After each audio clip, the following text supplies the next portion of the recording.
Welcome back, everybody. Today, I'm going to teach you how to use container settings in Elementor. Containers are one of the most powerful features in Elementor, giving you full control over how your page elements are structured and aligned.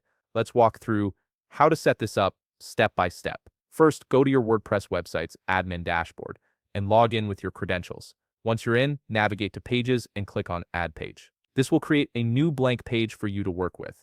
After that, click Edit with Elementor to open up the Elementor Editor interface where you'll build your design. Now look for the plus icon on the canvas and click it to add a new container.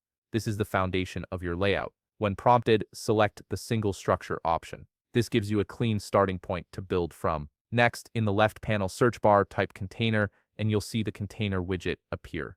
You can either click it or drag it directly onto the canvas. Containers are essentially flexible boxes that hold your content and allow you to control spacing, alignment, and direction all in one place. Once the container is on your canvas, click on it, look for the six-dotted icon, which is the settings handle, and click it to open the container settings panel on the left. This is where all the magic happens. In the left panel, select the Layout tab. This is where you'll control how your container behaves and how its content is arranged. Start by adjusting the content width setting.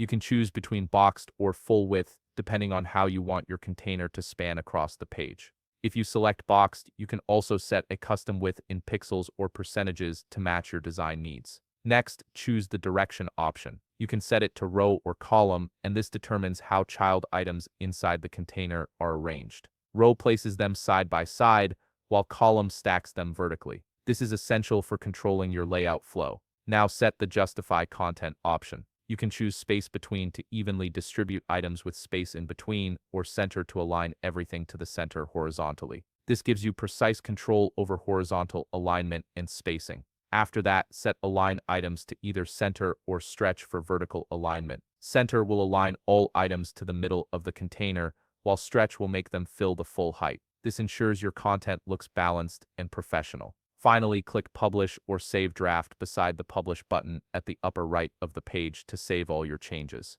Your container settings are now applied and ready to use. You've now set up and customized container settings in Elementor, giving you full control over your page layout. If you found this video helpful, please leave a like, subscribe, and see you in the next video.